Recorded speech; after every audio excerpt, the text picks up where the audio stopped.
In this video, I'm going to talk about one breathing exercise. Previous video, if you had watched, I have spoken about the right way to breathe. This breathing is whenever you feel tired, whenever you feel you have a lot of work to do, but you feel like you are feeling the right kind of energy to finish your assignments or your projects.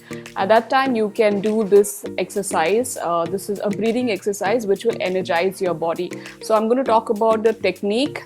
I'm going to talk about the methods, the types of pranic breathing that is available, and lastly I'll talk about the benefits, how it helps us. So starting with what is pranic breathing basically, or what it stands for. So it's one of a kind of breathing technique which was practiced by our yogis. Pranic breathing is a type of yogic breathing that enables the practitioner to draw in a lot of prana for self, as well as, if required, you can give prana to somebody else. So this is through this somebody else, when you are able to give, is the secret, or one of the ways energy healing happens, when the healer who is drawing in prana from the surrounding and giving it to the patient, to the client. So this is one of the secrets of how energy healing happens. So there are different levels, but just to get a basic understanding. So what is prana? I mentioned here that we draw in a lot of prana, but what is exactly, or what actually is prana? So prana is a Sanskrit word which means, the closest interpretation to the word prana is life energy or vital energy. So prana is known by different names across different countries or different continents, or let's say the different cultures that we have. So I have here mentioned, so it is in Hebrew it's called ruah, in Chinese it's chi, in Japan it's ki, in Sanskrit, so basically in India it's prana, and Greek it's pneuma, Polynesian it's mana, I think it's Cherokee, I'm sorry if I'm not pronouncing it right, and it's Nuati. So it's the same universal energy that all of us are using, but the names could be different. The names vary according to the culture, the traditions, when you move across the globe, but everybody is actually referring to using the same substance, same universal energy to heal or to get energy from. So that is about prana, and it's called pranic breathing because this prana is, when you inhale, exhale, when you're breathing in, breathing out, so you're using this prana, so it's called pranic breathing.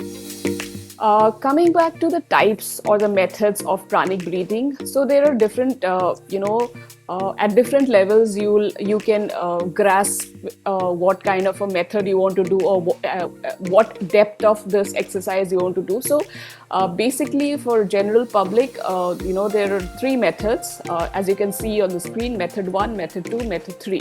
So method 1 is 6-3-6-3. What it stands for, I'll explain. Method 2 is 7-1-7-1. Method 3 is a ratio, 2:1. Example, 4:2. If it is, if this number is 2, then this will be 4. So 4:2. If this number is 3, then it will be 6. So 6:3. So that's how the ratio. So one of the ratio is here, and accordingly, depending on how comfortable you're with deeper breaths, how comfortable you're with practicing different types of breathing practices, you can use this ratio. So now what does this 6-3-6-3 stand for? So we'll just scroll down. So 6-3-6-3 stands for there is an inhalation, it's a breathing practice, so of course there will be an inhalation and an exhalation, but additionally what we have is something called a hold. After inhalation there's a hold, after exhalation there is a hold, again before the next inhalation there will be the continuation of the previous hold.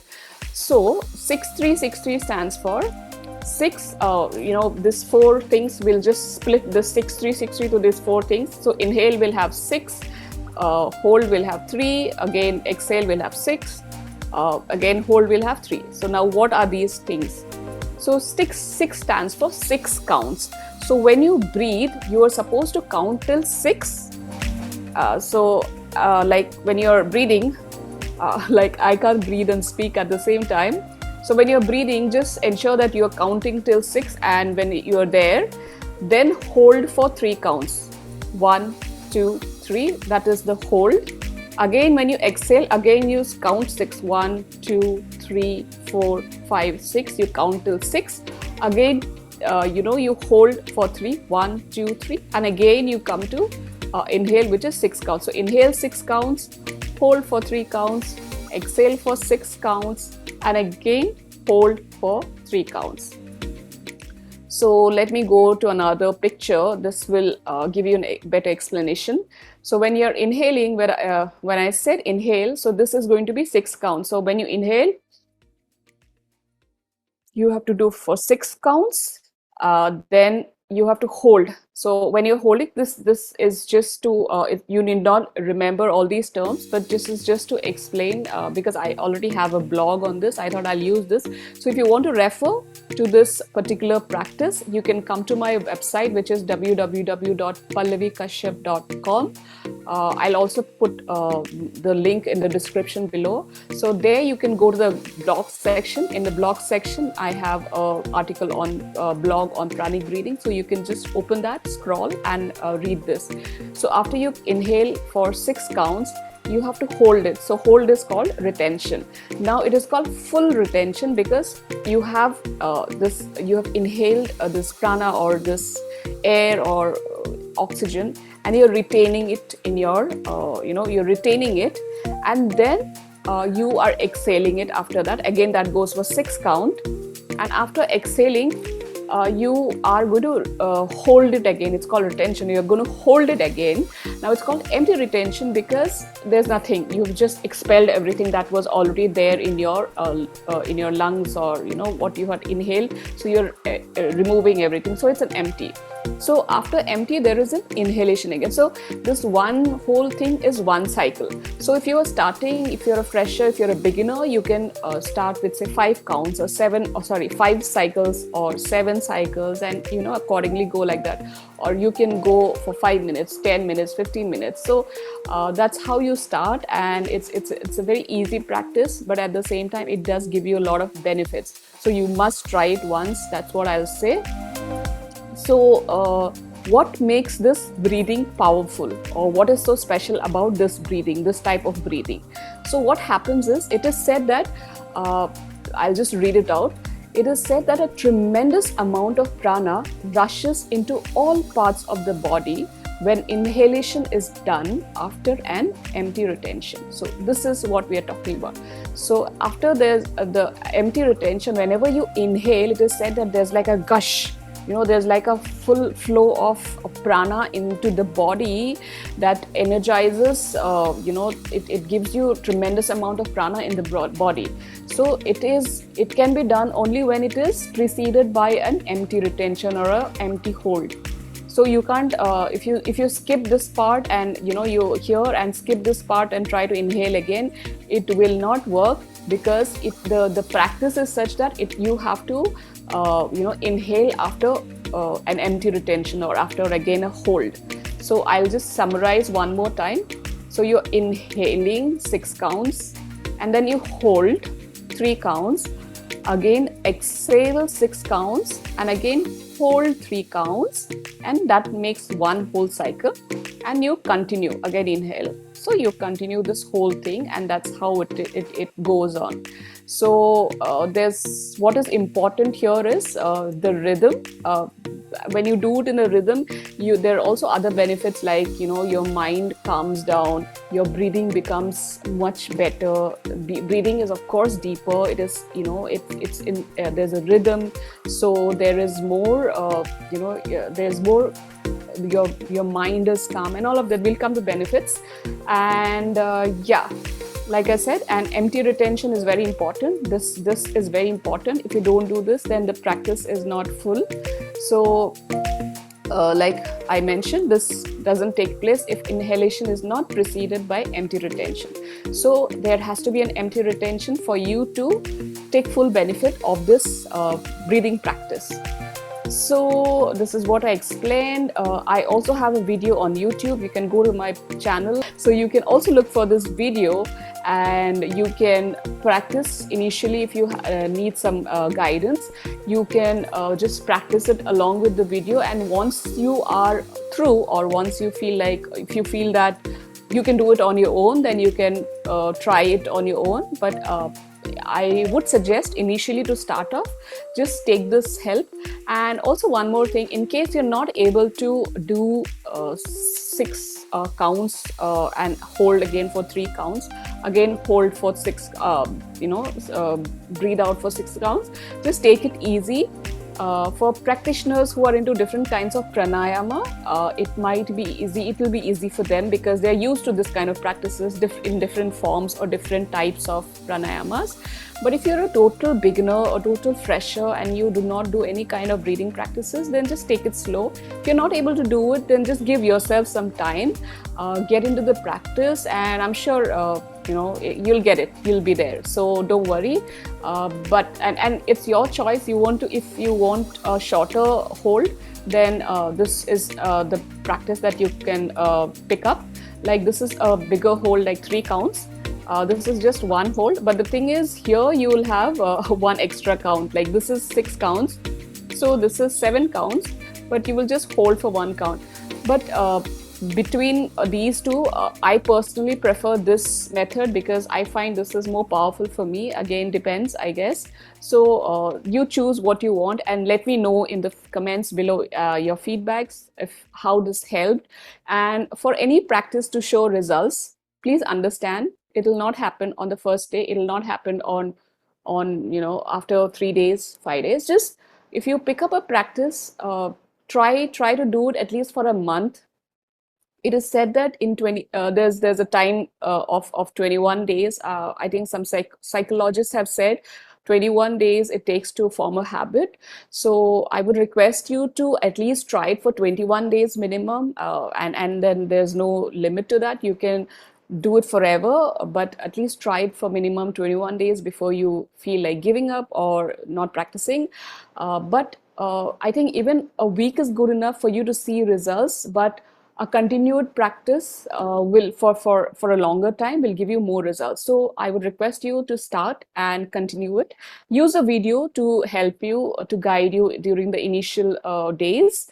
And yeah, one more thing before I forget.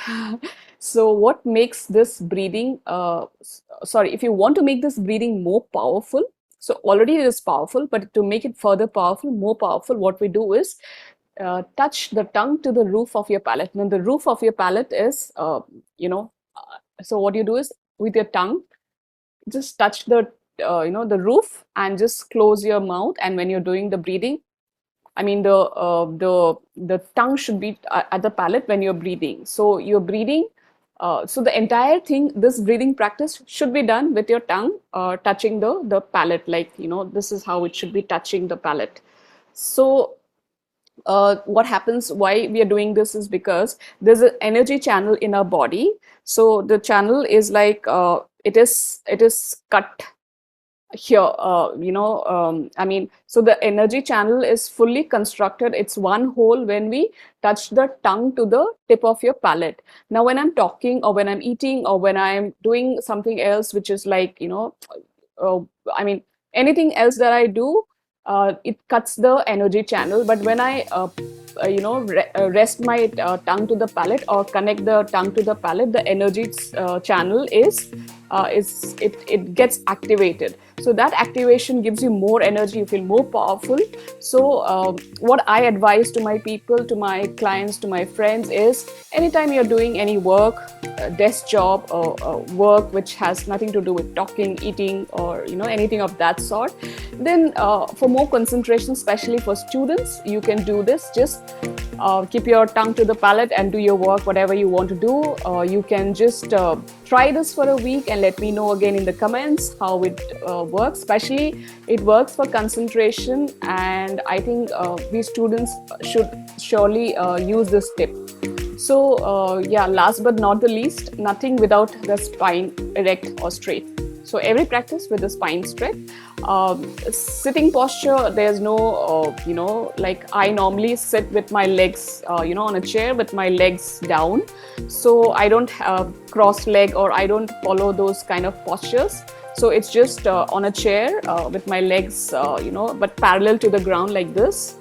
Both the legs parallel to the ground, touching the floor, empty, like no socks, no shoes, bare feet on the floor.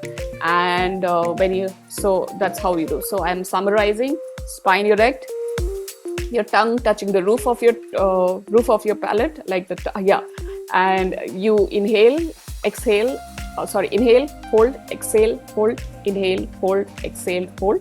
So the inhale 6-3-6-3 is one cycle. So like that, you can do as many cycles as you want. So at any point of time you feel tired, you feel sluggish, this practice will give you that boost of energy. Only one, not precaution, but one note: don't do it before you want to sleep, because sleep is, you need sleep, right? You want to crash. So if you sleep, there's a little bit of rain, I hope that noise is not too much. So when you're sleeping, just don't do it, because obviously you want to sleep, right? So this exercise kind of energizes you. So best time is morning, best time is in the afternoons. If you feel tired, if you feel you need some boost of energy, then try this. So let's see what else is there. So this is the video that you need to refer. And so what happens with this breathing practice, with this, what are the benefits? Let's discuss them. So a few of them are related to our energy body, which may not be required for all. So I will just read out what is necessary. So it is said that pranic breathing energizes you to such an extent that your aura, we have an aura, all of us have an aura. So this aura expands by 100%, but please check the word temporarily. So whenever you do this exercise, you will temporarily, expand the aura. So, it's up to you whenever you want to do it. So it's a good thing, because whenever the aura is strong, the energy body becomes, that means the energy body is brighter, denser, which means, it makes our energy body more powerful to fight infection. So in times like we are now, we have COVID and all kinds of uncertainties around, especially with illnesses, with ailments, with diseases. So do this, and which will strengthen your aura, your energy body, and which will be in a better position to fight, infection. So do this. And I'm just skipping these two. So like I said, if you for any kind of meditation, a breathing practice, if you precede a meditation with a breathing, your meditation becomes, you can go deeper into your meditation. So always, not just for this, but for any other meditation, this breathing practice, whatever breathing practice you are also additionally following. So it's a wise thing to do a breathing and then go to a meditation for better experience, How frequent should you do pranic breathing? So as many times as we want. Just avoid this before you sleep, as it energizes our body and we would not want to stay awake in the night. So that was all about pranic breathing. Do let me know if you like this video.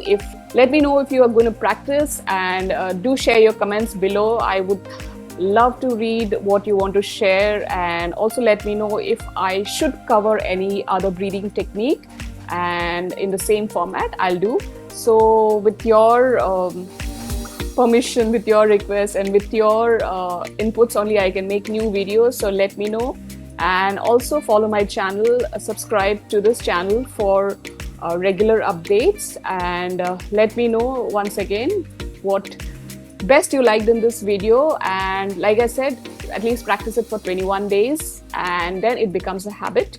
And if you have other breathing practices also, that's also fine. And I think that is it. So till I meet you in the next video, good day.